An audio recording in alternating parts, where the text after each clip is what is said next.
It's day 7 of Black History Month, and today I'll be talking about one of the most prolific names in Black history, Frederick Douglass. Now, before I get into Frederick, I want to talk about something I see commonly on timelines. People say things like, I don't like Black History Month because it's the shortest month of the year. They gave it to us on purpose, yada, yada, yada. Now, this is not the 100% truth.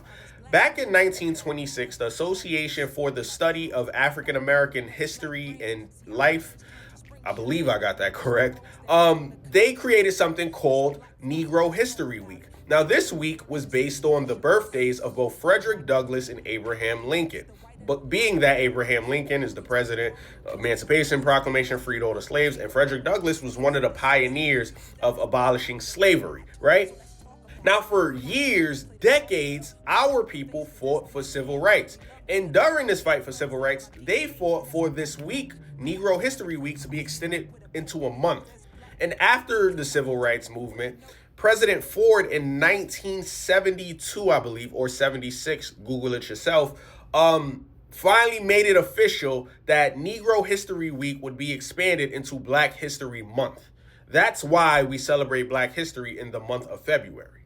Now, Frederick Douglass. Frederick Douglass was born in Cordova, Maryland in 1818. He was born into slavery.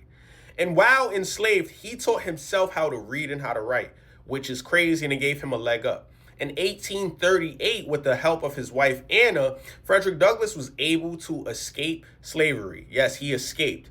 And he had knowledge that others didn't have because he knew how to read and how to write. Now, he got straight to action when he got out.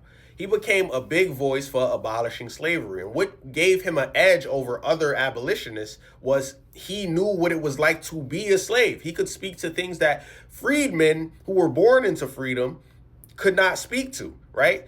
And the fact that he knew how to read and write already made him a great orator and writer. He wrote 3 autobiographies while he was here. Frederick Douglass' motion grew so much that he became an orator not only here in the States, but he went to Ireland. He went to Great Britain to speak about abolishing slavery over there as well.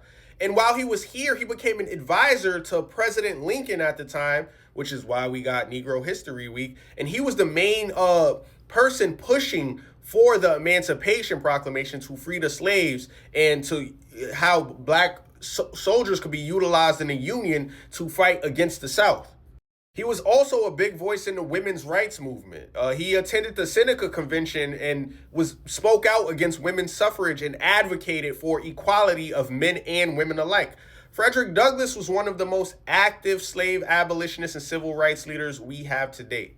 Make sure you stay on top of your history. Till next time, I'm out of here. You shitting me?